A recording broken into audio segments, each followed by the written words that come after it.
Thanks very much. Friends and colleagues, welcome to the Melbourne Press Club. I'm Mark Baker, the club president.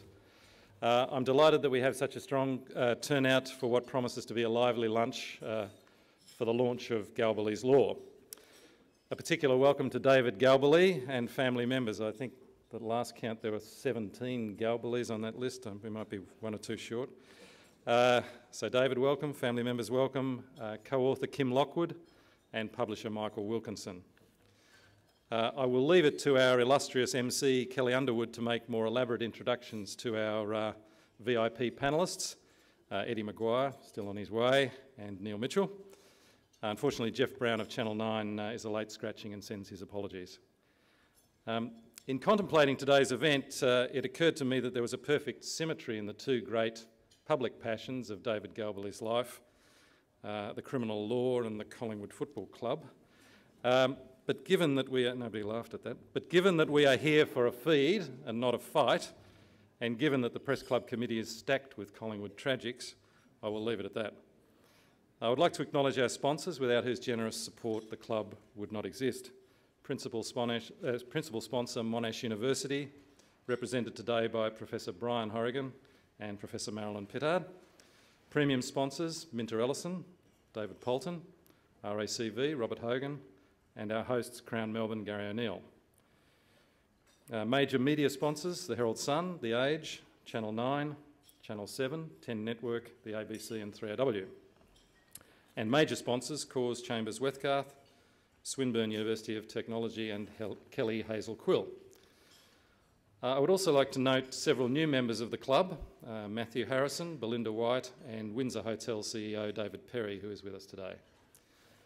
Club membership is open to anyone with interest in the media, and if you're not a member, please consider joining us. There should be some paperwork on your tables. If not, please scream. And finally, from me, a few upcoming events. On Wednesday, the 8th of May, we will have a media lunch with Anthony Catalano of Metro Media Publishing at the Metropolitan Hotel. On Friday, the 17th of May, again here at Crown, we will have a lunch with Premier Dennis Napthine in his first major media event since taking the Liberal leadership. And on Friday, 11 October, we will have our second annual Victorian Media Hall of Fame dinner at the State Library of Victoria.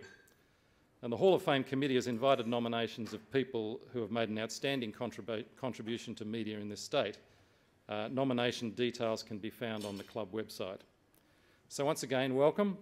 Kelly will be back after the main course to get things rolling. Please enjoy your lunch.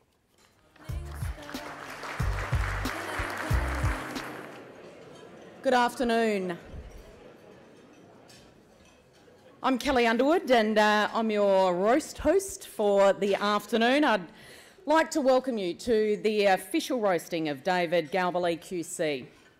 Today we are here to acknowledge the colourful career of a man who has spent his life either in a courtroom or at the footy. His two passions are the law and Collingwood, two things that probably we all agree very rarely come together. Same joke, Mark. Yeah, I know. David can probably consider himself lucky to be here, having spent decades brushing shoulders with some of Melbourne's more notorious criminals. One dangerous crim once put $10,000 on his head, an amount David thought at the time was grossly undervalued. And that was at the footy club. He's prided himself on representing the underdog, but he's fast becoming the first to call in a footy crisis. From Brendan Favola's Dublin headlock to Ricky Nixon's affairs, the Kurt Tippett salary cap scandal. Even this week, David, I think I'm right in saying you were trying to get Dean Brogan off a rough conduct charge at the tribunal. He can't win them all.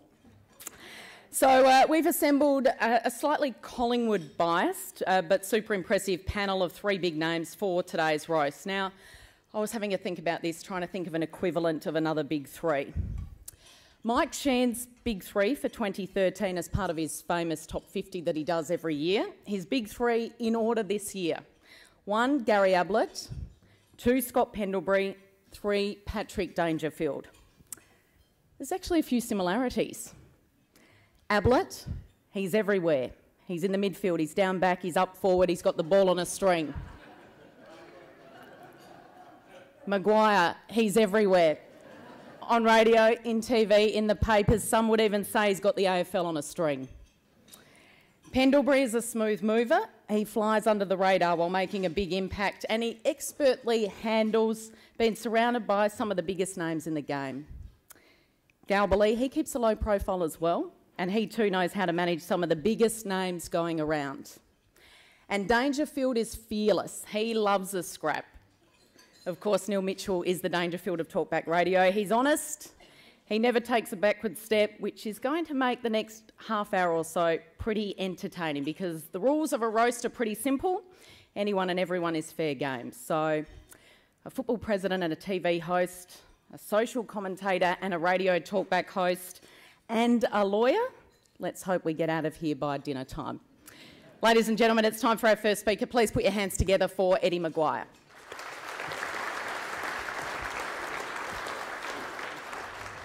Thanks, Kelly. And ladies and gentlemen, please give Kelly Underwood a big round of applause, not only for being MC today, but doing a fantastic job on the ABC and formerly at Channel 10 and everything she does. And I think she's just been one of the great uplifting elements of media in Melbourne in recent times. So give Kelly a big round of applause, everybody.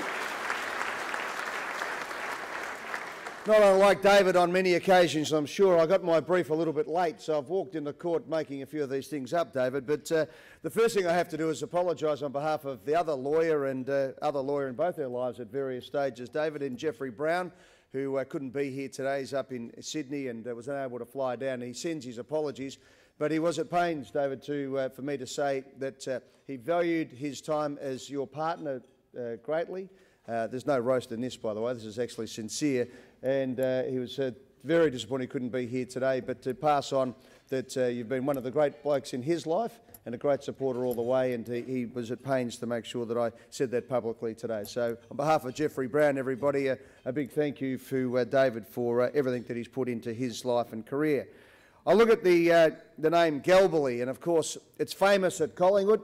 And it was famous in Broadmeadows as well, I must admit. A great Collingwood name for over 70 years, and out in Broadmeadows they wanted to build a statue to the Galbalys out there. In fact, it kept most Broadmeadows boys out of Coburg College and probably meant that David actually had the school fees paid at Xavier College accordingly. But the fact that Jeff couldn't be here today, he was actually crook, he was in hospital. I had to laugh because that was one of the great Galbally tricks, wasn't it, David? Whenever you were actually caught or the cops were after you, go to hospital. Put yourself straight in. That was the safest bet. Oh, no, he's under sedation. Oh, no, he was crook. His mind wasn't right. There was something wrong. Everything was going there. It was great. I must admit, I love the book Galbally's Law by Kim Lockwood and David Galbally QC, although it's always the first lesson in journalism, isn't it, Neil, really about tautologies, because it says here, Galbally's Law, Crime, Collingwood, Politics and Life. It should just say Galbally's Law, Collingwood, because it encapsulates usually crime, politics and life in all in one word. And the first thing I did, as all journos do, is flick to the index to see where my name was, just to see what was said about me. But in flicking through, it was interesting to see the colourful characters. And David can talk about it, because in so many ways this book is a chronology of Melbourne, what it's all about, the inspiration behind Underbelly and that part of our world, the genteel side of things, even sectarianism during the 60s and 70s. But when you look through some of the names of these absolutely nefarious, colourful identities, all the painters and dockers, Putty-Nosed Nichols, Kath Pettingill, Carlos Cabell, Mick Malthouse.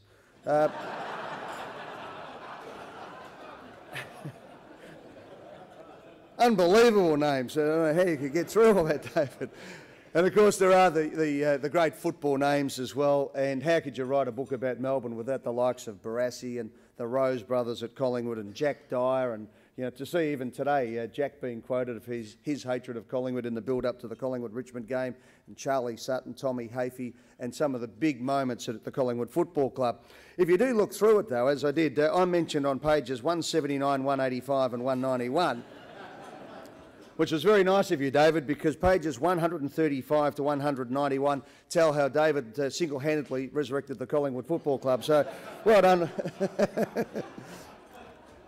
But In the jest there is plenty of truth as well, because David did play a mighty role in a number of different eras at the Collingwood Football Club. And again, I think one of the things that I loved about this book is the memories that it provokes and evokes, and the times that it was spoken about, and particularly the Collingwood Football Club. And I mentioned there even, you know, we forget in this town that in the 60s the sectarianism was a horrible thing in our society, that it split the Collingwood Football Club at times. And Collingwood, of all clubs, was a club that didn't have any real sectarian issues, particularly in the early days. But for some reason in the 50s and the late 60s in particular, it really sprouted. And in some ways it was an interesting time for me coming into Collingwood just before I became president, because at that stage, as it's written in the book, David had a run at the committee. And I remember getting a phone call from David one day, and he said, "Look, I want you to come round with me. I'm going round to see Bob and Kevin Rose down at Kevin's factory." I said, "Oh yeah, no worries at all." You know, I was a journo at that stage, so it was always good to be on the inside of these stories, see what was going on. And I said, "What would you like me to do there?" And David said, "Look, I'd just like you to be sort of a bit of a witness and a third party, an independent person." I said, "Oh yeah, no worries." And I was a little bit naive to just how deep some of this feeling ran through the Collingwood Football Club, and particularly over the generations at Victoria Park. And so we walked in, and the first thing I looked at was Bob Rose, whose eyes narrowed, and Kevin's eyes narrowed. And of course, some people may not realise that Bob, as great a gentleman as he was, actually came to Melbourne as a boxer before he came as a footballer. And I thought for a moment I was about to find out what it was like to do 10 rounds at the West Melbourne Stadium, because there was absolutely zero love at that stage for Galbally, and by association Maguire. And we sat down, and it was a very interesting, tense situation, and it's a story that I don't think has ever really been told publicly before. And it was a period where Kevin was going to stand for president, David was the opposing, and there was just this amazing tension in the room. And I sort of sat back and realised, hang on, I've walked into the wrong room here. This is going to be, you know, a very delicate situation, because my love for the Roses and my absolute respect for them was unlimited. And so too, though, was what I was watching with David and what he was trying to achieve and trying to get some change. And a change agent he has been in so many messages in his life. Anyway, we got through the meeting, and at the end we sort of calmed everyone's nerves down, and subsequently the election happened, and Kevin Rose got up. But that night at the Collingwood Football Club, I thought that David Galbally gave one of the great speeches and began the healing process at our football club, where he got up and magnanimously gave victory to Kevin Rose, acknowledged the victory, but also said that he would never stand against him, he'd stand aside, he would offer himself up for anything that could be done at the Collingwood Football Club. And I remember there was a hush in the Collingwood Social Club, you know, a room that had seen plenty of battles over the year, plenty of blood spilt. But it was the beginning of the reincarnation of the Collingwood Football Club. At that stage, I didn't realise that I would play a role in it. And subsequently, David would talk to me, I'd speak with Kevin Rose, and all those warring factions were able to come together. And maybe it was my childlike approach to Collingwood, and the fact that I wasn't from one of the families, I wasn't involved in any of the coteries, I came from the media, I wasn't even a former player, that we're able to get things going forward. And David played a key role in that along the way, as he has to this very day. As Kelly said, there's rarely a football story or an issue that happens in football where David Galbally isn't involved for his magnificent guidance and his support, and that has been particularly the case at the Collingwood Football Club. His pro bono work has been legendary. That of his families over the years has been fantastic. So it's not just been a grab for glory at the Collingwood Football Club. It hasn't been a situation where he wanted to emulate the great feats of his father and uncle and previous members of the Galbally family. David Galbally has played a massive role in the Collingwood Football Club over a long period of time. As I said, traditionally in the old way, getting in, blood being spilt and the likes, but subsequent to that, these days just being a fantastic part of our club. And of course what he's done at the AFL has continued. So I won't go on too much. We're going to have questions and the likes, and in a moment I'm going to hand over to Neil Mitchell, who is known for a lot of things in this town. He's the conscience of this town, there's no doubt about that. He's one of our greatest ever journalists and broadcasters, but to all Collingwood supporters, he's the #1 hater of Collingwood in the media, without doubt. So much so that a Melbourne man would even pull on a Carlton Guernsey in the hope that they would get up and beat us 2 weeks ago. That's what Neil thinks of Collingwood. But he is one of the greats, and I think one of the wonderful things in David's career has been being involved in Neil Mitchell's programs.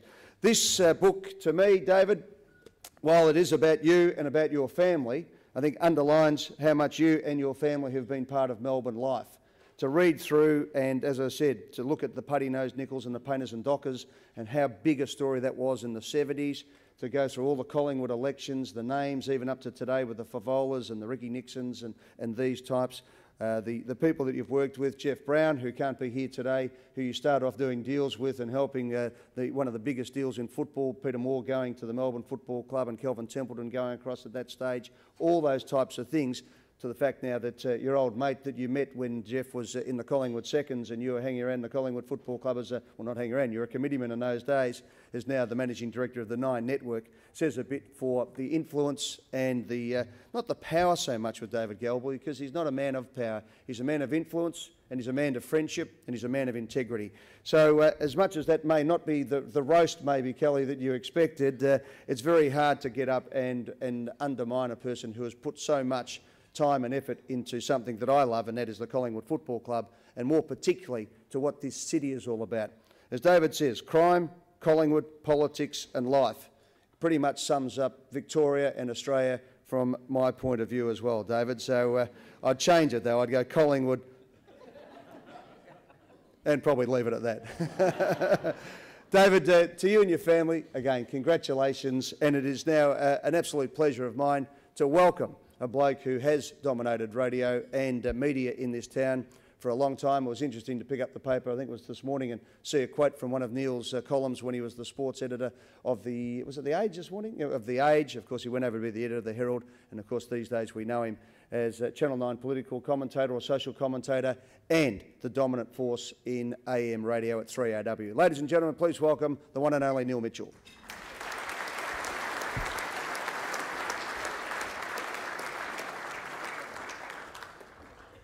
Thanks, Ed. Pity Ed didn't have time to prepare, wasn't it? We'd be here till midnight. Now, Ed can't roast David because of Collingwood. I don't have the problem. As Ed said, I was brought up a Melbourne supporter, and any Carlton Guernsey's been incidental along the way. I'd wear anything to beat Collingwood. David Galbally. A bit like Dane Swan, really. Now, that isn't defamatory, unless all those stories Caroline Wilson writes are true, in which case he could sue. But look, he's greatly misunderstood, David, and he certainly doesn't run with the pack, just like Dane Swan. He doesn't believe in training too hard. You don't want to over-prepare. Look at his notes for today. Back of an envelope. I've been trying to brief him as the solicitor. He won't listen to me. He can kick the odd goal when he really wants to, and Dane Swan's got his 100th tat. How many you got? None, not even for a premiership. All he needs is a tattoo and a Brownlow. But actually, if you read this book, David will tell you that he would have won the Brownlow if he had played league football. It's a very modest book. In fact, David was the original could have been. He could have been an Olympian, but he decided, no, I'll concentrate on footy. He could have been a league footballer and won the Brownlow, but he got a knee injury. He could have been a Supreme Court judge, but nobody asked him. But he does, in a rare modest moment in the book, he does say, look, I probably would have considered it if they asked me, provided I could continue with my Collingwood work. He does dob a few people in through this book, and like Ed, I immediately made sure I wasn't one of them. What Ed doesn't mention that he is. I reckon we got any broadcasting lawyers in the room? We must have. Justin, have advice on this, Justin Quill. David gives some detail about how the footy show started out at 9, and that was, actually I happened to be working there at the time. It was terrific to watch it emerge. And then how Ed became Collingwood president and how he got sponsorship into Collingwood, which was basically, if you sign up to sponsor Collingwood, you'll get so many free plugs on the footy show, you won't know what's happening. Illegal, isn't it, David? No, he says. Of course it's not. Look, I don't know why I'm here. David's everything I'm not really, and everything I'm suspicious of, like a Collingwood supporter. He's a lawyer, for heaven's sake. And I've spent my career not trusting lawyers. Ask any of those that I've worked with. He's a good Catholic lad. That's something of which I have very little understanding. In fact, Ed was talking about the divisions in the town. If we still had Masons and Catholics running things in Victoria, David and I would be on the other side. And of course, the strongest reason to be suspicious of David, have a look at the three people he conned me into being here. He rang me, he knows that the stupid hours I work, I tend to doze off about 9 o'clock at night. So he rang me at 9:30, knowing he'd wake me up and I'd agree to anything. So I've answered the phone. David, yes, David. Yeah, you know I'm asleep. Yeah, mate, I want you to do me the great honour of launching my book, please. Put it in the diary, and he gave me the date. And I said, oh, that's very flattering, David. Yes, of course I'll do it. Didn't say Eddie was going to be here. Nothing about Jeff Brown, and sadly Jeff can't be with us. But if there are three groups not to be trusted in the world, it's lawyers, TV executives, and journalists. So who's launching it? Eddie, who used to be a journalist, became a TV presenter, then a TV executive, and then back to being a TV presenter. Jeff Brown, a lawyer, and me, a journalist. All you need is putty-nosed Nichols here. Sadly, is no longer with us. I did interview him a few times. It's one of the most terrifying things I've ever done. And there are a few journalists left to launch things these days, so thank you very much to all the proprietors for slashing our industry in half. But look, I do love David because he's a perfect guest on radio. He is so agreeable and disagreeable. I'll give you an example. I might want to argue a point about, say, a one-man law. We did have a one-man law in Victoria, of course, to keep Gary David in jail. There was talk about still is talk about a one-man law for Julian Knight. But I might ring up David and say, look, I want to debate this point about the one-man law. And my point would be, David, that against all human rights and legal principles, there should be a one-man law. We should just ignore these human rights and legal principles. Can you come on and talk about it? And David's like, yes, of course, I'll be on the program. What time do you want me? OK, we'll set it up, but what are you going to talk... What's your view, David? And he would say, well, I feel very strongly that in this case, against all human rights and legal principles, there is a case for a one-man law. At which case I'm likely to say, well, actually, I was hoping you'd disagree so we could debate it. Well, on reflection, I feel very strongly, on the basis of human rights and all legal principles, there is absolutely no way to justify a one-man law. He's delightfully disagreeable. David's good fun, except when it comes to Collingwood, and that's very serious, at which time David becomes a walking suppression order. If you ever want to report anything slightly critical of Collingwood, David's on the phone.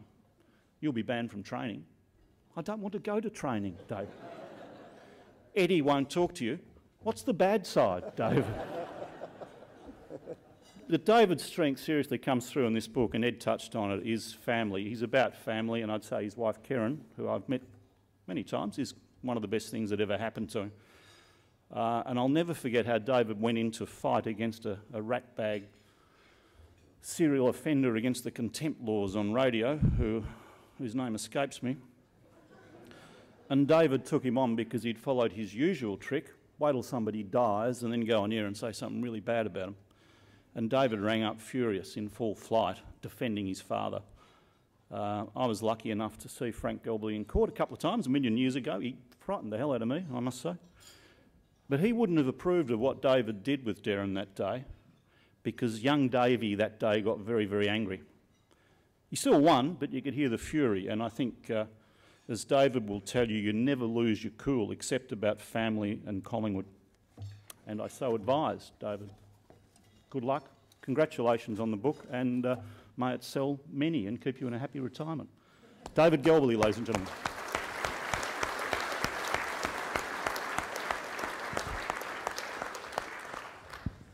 Well, thank you to both of you, and thank you to Kelly, and thank you to the Press Club.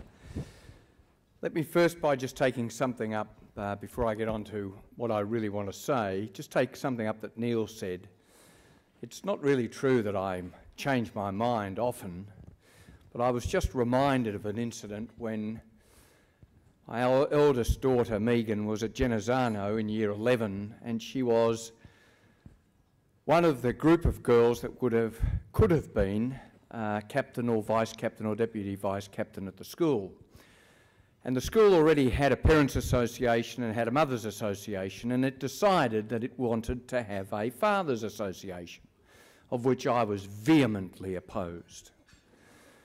So, together with Russell Norton Old, formerly of Clemenger's, we left my house in Deepdean and walked up with strict instructions from my beloved wife. Make sure there's no fathers' association, do not be weak and give in. I said, I won't be weak and give in, that's not what we want. Don't want fathers interfering. So up we went. And I argued this case really strongly. One of the best arguments I've ever put. So strong. I had people on my side and I'm looking down onto the platform at Margaret Mary's, Sister Margaret Mary, principal of the school, as she's looking at daggers with me. Filthy looks in her eyes, and I leant over to Russell and I said, I think I'm on the Titanic. Just watch us get off. A couple of minutes went by and I rose to my feet and I said, Sister and gentlemen, now that I've heard all the arguments, I'm convinced that fathers won't interfere, and I think it would be admirable to have a fathers' association. I was thereupon elected president. So never let it be said that I can't see an opportunity to change ships. I think I would have been very successful in a war in the Navy. I want to thank, this book came about because of my dear wife, Karen, who kept saying to me for years, remember the stories you're telling, don't ever forget them. And she kept at me, and then when I had my incident in Perth, which was sort of life-changing when you realise you get on a plane and you're flying over to have a holiday, going to present some awards, you've had no history of heart problems or anything. And you get on the plane and you're sitting there and the both of us are talking about how lucky we've been. You know, with 37 odd years of married life, no real problems with any of our kids, no major illnesses, we're both healthy, we look like going forward. 3 days later I'm in the intensive care unit of the cardiac at Fremantle Hospital. I'd been training all my life, never had one suggestion that I'd have a problem. And thereupon Karen got out a pen and she said, you've got to write.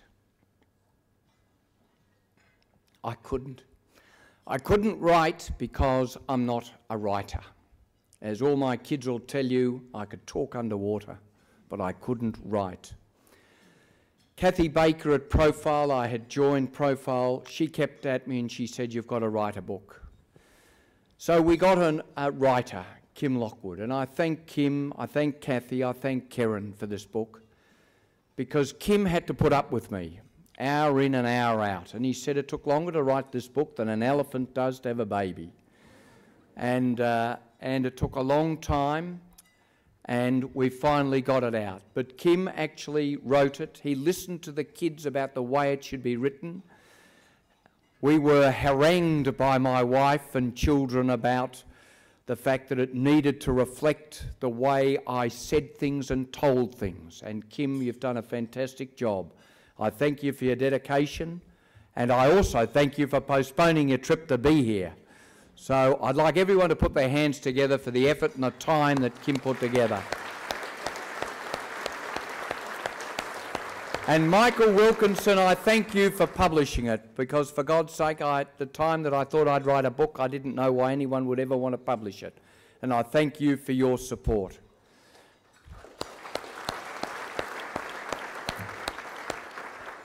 Now, I just do want to remind you of a couple of things. I was reminded about my little trip to Ireland with the AFL and Brendan Favola, and I do have to say this, that you can get into some incidents and have some wonderful clients and look after people. And when I got, in fact, it was Sheeds and I and our wives were having a glass of wine at about 11 o'clock at night in the hotel when the local constabulary turned up with dear Fev.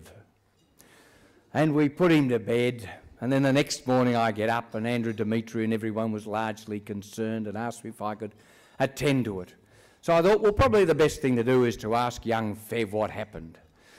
So I got his version of events and was duly told that there are other players present, one Barry Hall and a few others. So I thought, well, it might be prudent to just find out from them what they've got to say.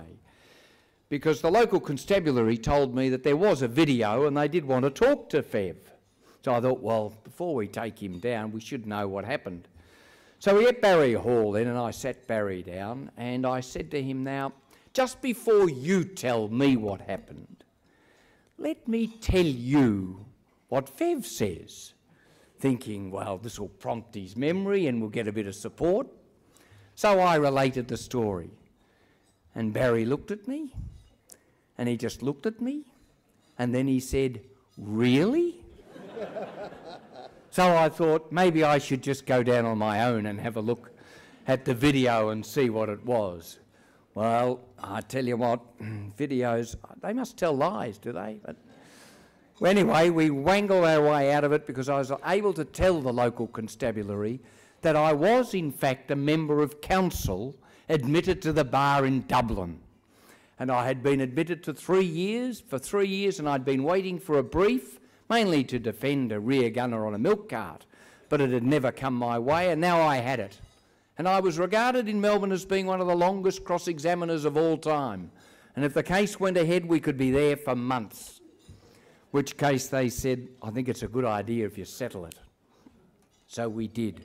So that was the end of that. But through my career, let me tell you, I've met some fantastic and interesting individuals.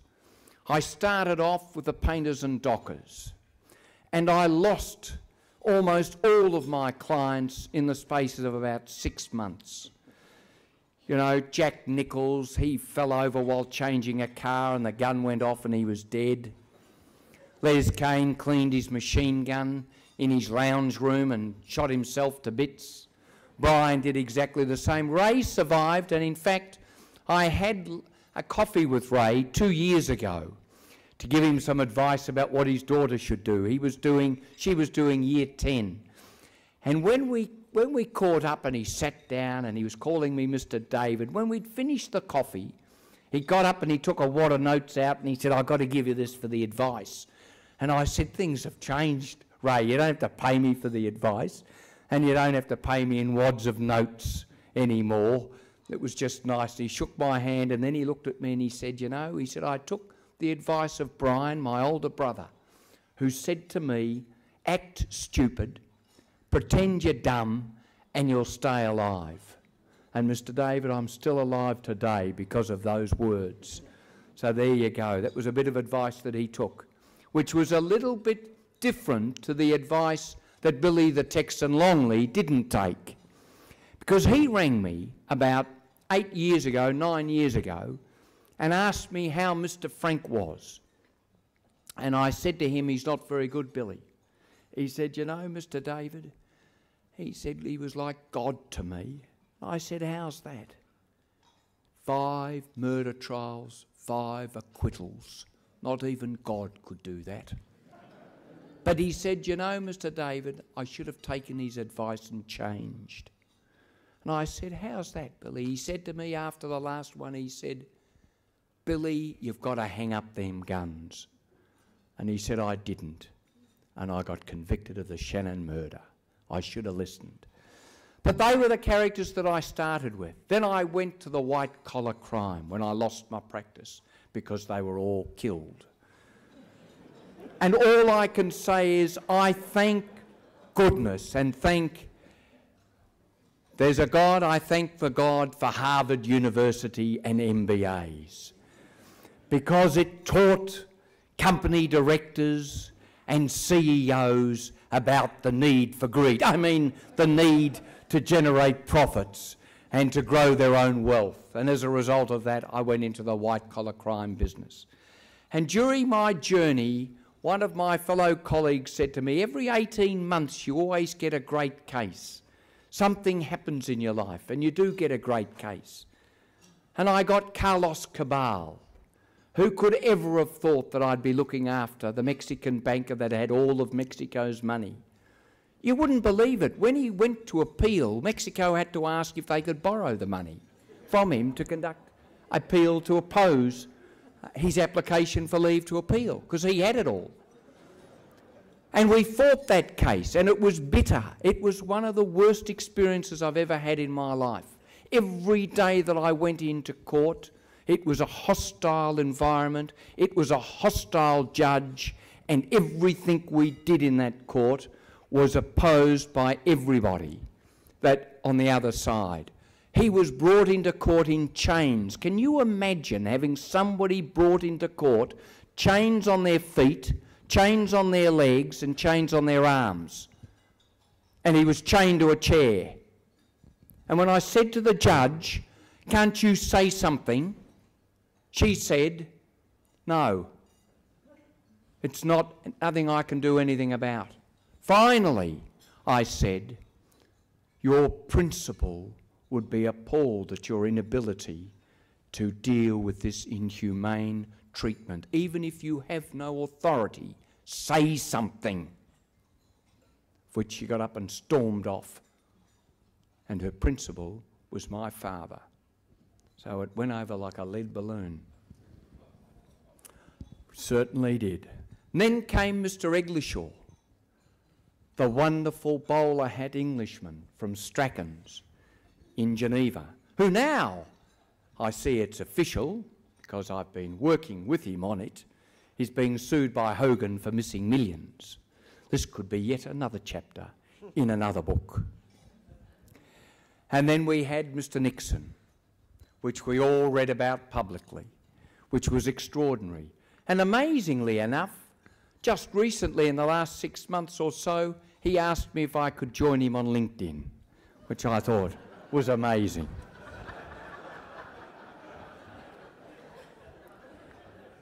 And then I finish with two matters.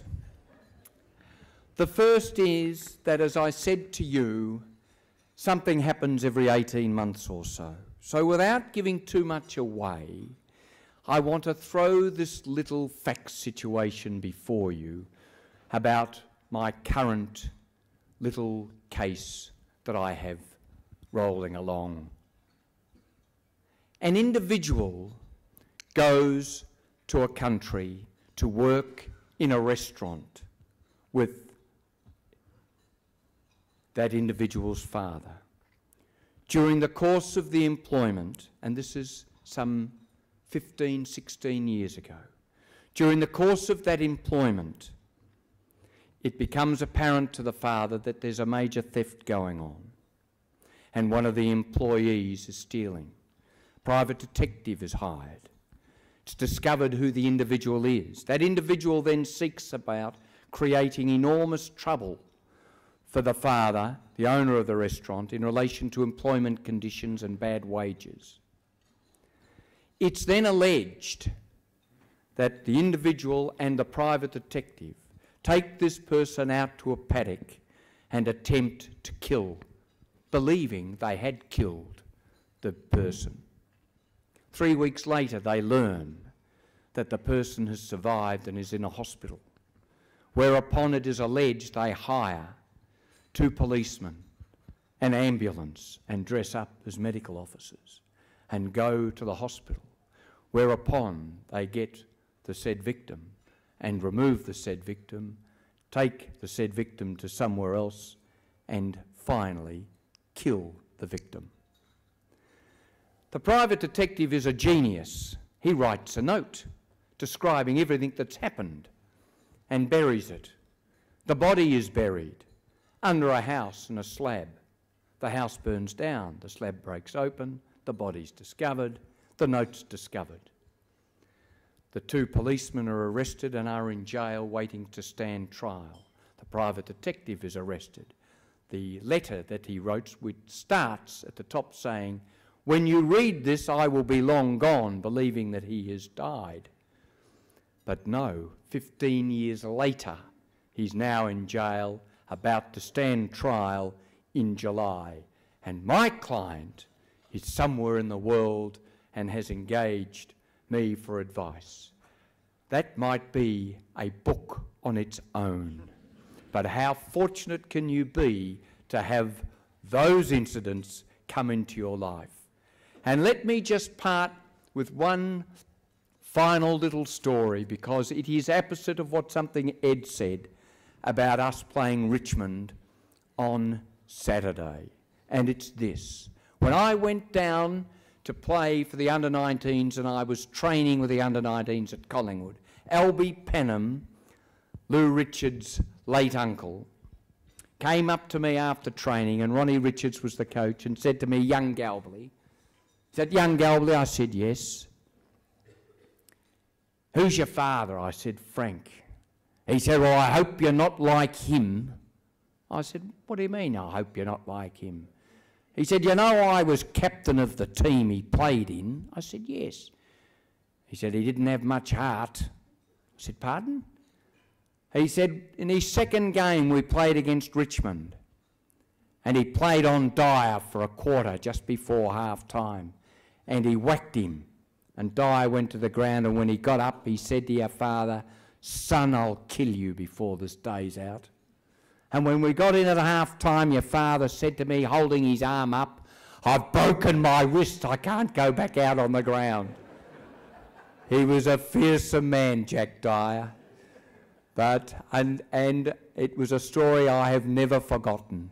And I have to say, as the book shows, and as Kim Lockwood wrote, it is a passion.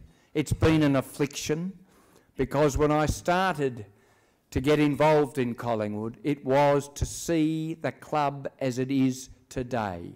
Never, ever could we have dreamt in our wildest dream that this club would be the dominant force throughout the country that it is now, with the following it's got. And to think we're aiming to 100,000 supporters at the end of this year, 200 next year, and a national anthem the year after. And when they change the flag, it'll be that great bird flying of black and white. It's just wonderful. Thank you very much.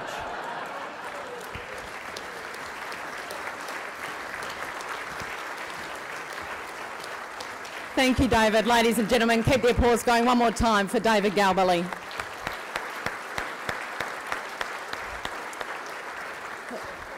Well, the panel has had its say, so now it's time to put them on the spot. I think we've got about 10 or 15 minutes left. I might kick it off and then we'll open it up to the floor for you, the professionals out there, if you want to fire a question or two this way. Eddie, while we're all talking Collingwood and the black and white, you've spoken of your love of Collingwood today. I'm hearing a whisper that you're taking it a step further this weekend. Collingwood v Richmond at the MCG, Tigers undefeated after 3 rounds, and that you've come up with a concept for an all-Collingwood commentary team on Fox Footy as an option. Press red for Ed this Saturday. Please tell us out there it's not true. Well, it is a big game, as you said, Kelly. For Richmond, it's their biggest game in 30 years, and for Collingwood, it's round 4. But yes, we have dreamt up something new just to get Neil's talkback callers going flat out on Monday again. But Fox Footy on Saturday, you will be able to get onto the exclusive coverage live, uninterrupted, siren to siren. Just to get those plugs in for you, Neil. And watch Anthony Hudson and the boys call the Richmond-Collingwood game. But if you do push the red button, you will then be transformed to paradise, where it will be an all-Collingwood call of the game. Myself, Tony Shaw, Peter Dacos and Michael Christian will be calling it from a perspective where, for the first time ever in television history, the umpires will be scrutinised properly. And so too will the coverage of the match. So yes, it is for the first time, unless of course you take into account 5AA or 6PR's call of every game. It'll be a game that'll have a focus on one particular club, and it'll be on the Maggies. Yeah. And so what happens if you lose?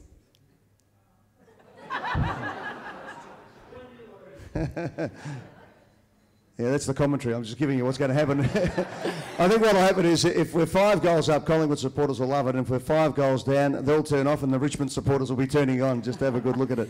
But it should be good fun. And Neil, while we're talking footy, you recently followed Mick Malthouse around for about 48 hours in the lead up to a game against Collingwood, against his old side. You sat in the coach's box. What was that experience like, and does it give you a different perspective on the footy industry?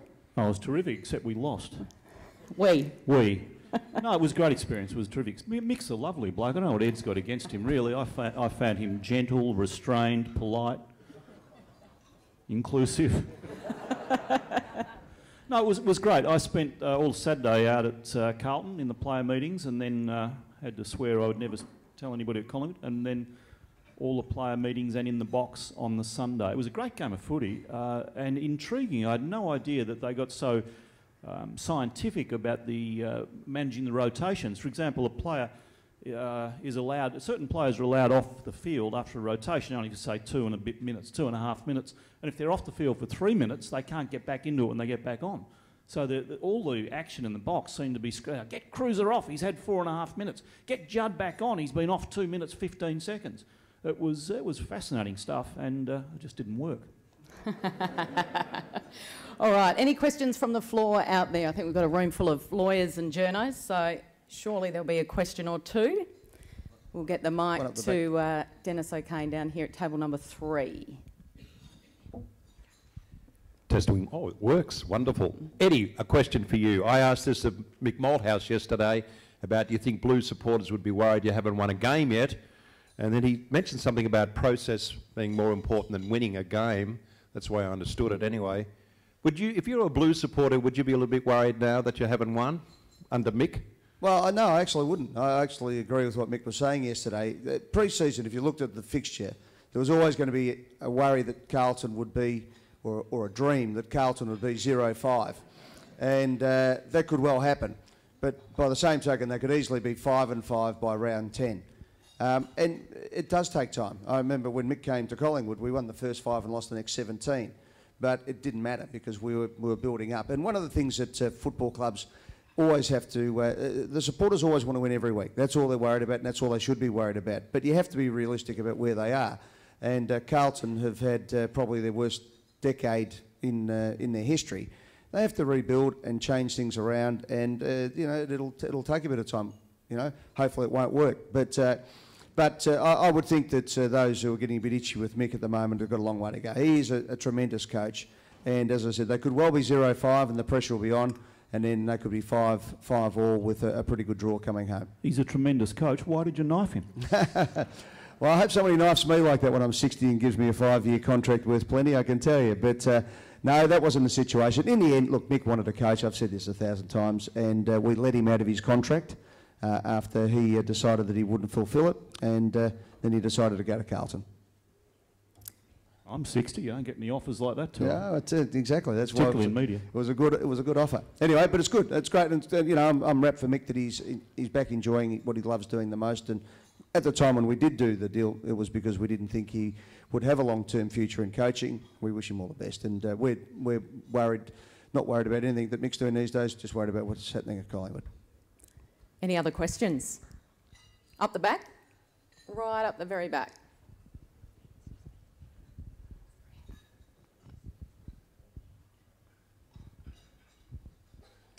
My name's Teresa Mitchell and I'm actually from Warrigal in Gippsland. My question is to David. I bought your book and I actually opened it up before and it actually fell onto chapter 7 and it was about your case that you actually presided over with up at Morwell court case with the coffin cheaters. And it was about how you changed from being a criminal lawyer to becoming a commercial lawyer because you were disgusted with the violence and the actual case. So my question is to you, how do we defend the women that are being have domestic violence against them or cases against violence if we actually have a lawyer that steps away from supporting that? Well, I'm sorry to have to correct you, but I didn't step away. My brother Francis stepped away from that, and he wasn't suited to doing it. I remained, and I have been doing criminal law right up until, well, I appeared in a plea just recently. And tragically and unfortunately, that involved exactly the sort of violence that you're talking about. And it was probably, arguably, one of the worst fact situations that I've ever been involved in.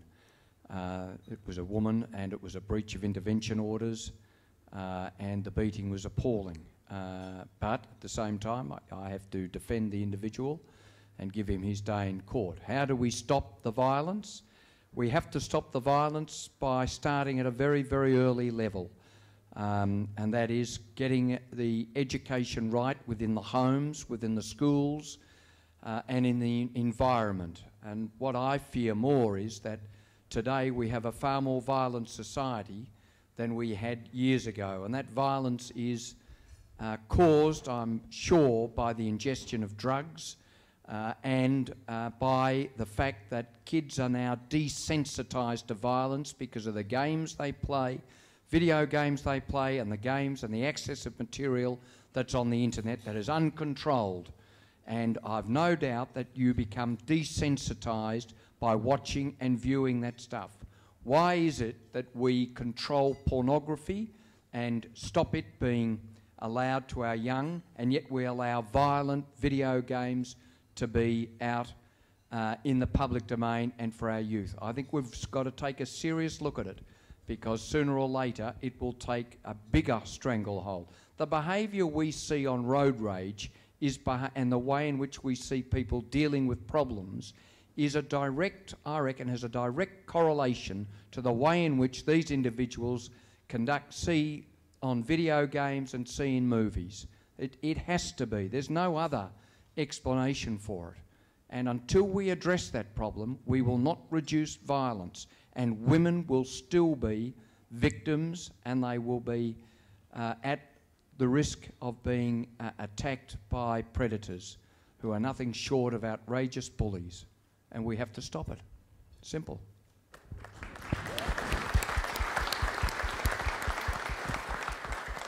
Maybe time for one or two more questions, if we've got any from the floor.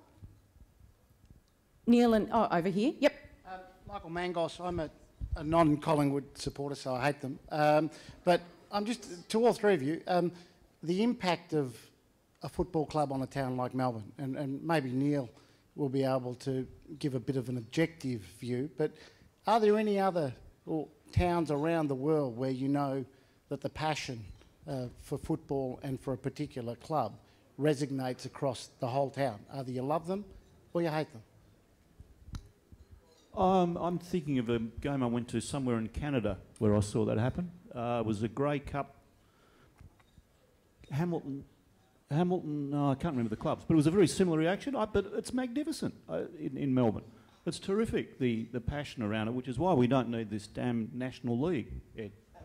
But I think it's terrific, the passion we get in that division and argument and good fun, because I get into trouble for saying this, but Ed and I can throw insults at each other all day, but we're not going to go and beat each other up like a game of soccer. We're not going to rip the seats apart and set off flares. And that's one. Yeah, look, I sometimes get into trouble at the footy when I'm leaving, because people might recognise me and they want to kill me. But the only people who want to kill me are usually Melbourne supporters.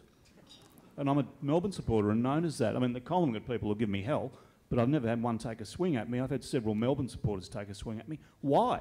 I think it's my fault we lost by 120 points. Again. So 3 people wanted to kill you, Neil. The rest were in the snow, yeah. Look, I think sometimes we can pump ourselves up a little bit. I think every city in the world has this. You go to Glasgow and see what the passion's like for Celtic and Rangers. You have a look what happened in the last couple of days in Boston with the Red Sox going out to play, and doing so as a matter of pride that Boston, one of the great sporting cities with the Red Sox and the Bruins and, of course, the New England Patriots, that they wouldn't be cowed down because one of their sporting events was attacked by terrorists. But I think the great thing about our game is the fact that it is an Indigenous game. It came from this place. You know, from 1892, the Collingwood Football Club has meant something for the lowest socio-economic group in the whole of the community. To this very day, it resonates with people that all you have to do is turn up and say, "Go Pies," and you're part of the biggest thing that's happening in town on a particular week. And you talk about the impact. You know, the impact on Melbourne supporters is really hard at the moment, and no one likes to. Well, you like to see them suffer a bit, but you don't like to see them going through, is what I'm saying. And it's the same with the build up to the Collingwood Carlton game. This week, I haven't been stopped by a Richmond supporter in 30 years, and every Richmond supporter in Melbourne is pulling my coat this week. It's fantastic, and they're going to be up and going and excited, and I think that's the great thing. But Neil's point is what really underlines it, and I think is something we have to be just a little bit careful of at the moment. And I was overseas when both Collingwood and Carlton had the "I hate Carlton, I hate Collingwood" marketing tool, and I actually had a bit of a go at our guys and said that wasn't to happen again, because the Celtic Rangers, you talk about sectarian violence, was actually a marketing thing that the two clubs came up with early last year. It got a bit out of hand when the Easter Rebellion happened in Ireland, of course, and political events took its course. And 100 years later, they're still killing each other at the football, and it's terrible and it's bitter, and all the things we love about our sport, it's the antithesis of. Having said that, they have wonderful crowds, and on the international front, they both do very well. But that's what we've got to make sure we have here, that when we go to the footy this weekend, 90,000 Collingwood and Richmond fans, the worst thing that happens is you cop a text and a ribbing and you have to buy a Tats Lotto ticket next week.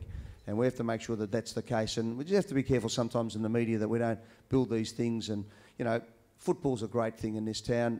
Sometimes the players are scallywags, sometimes they're angels, sometimes they're bad eggs. But we've got to make sure that we don't turn it into something that it's not, that we just keep, this is me saying it, that we just keep it just in perspective a little bit sometimes, and that we remember that this is what the rhythm of this city is all about. That come winter, you walk to the MCG, and I think our topography, and I think the MCG itself lends itself to the fact that every person knows where they sit at the MCG, whether you're the president of the club, or you're from Toorak, or you're from Broadmeadows, or whatever it is, and everyone knows their spot and everyone loves it.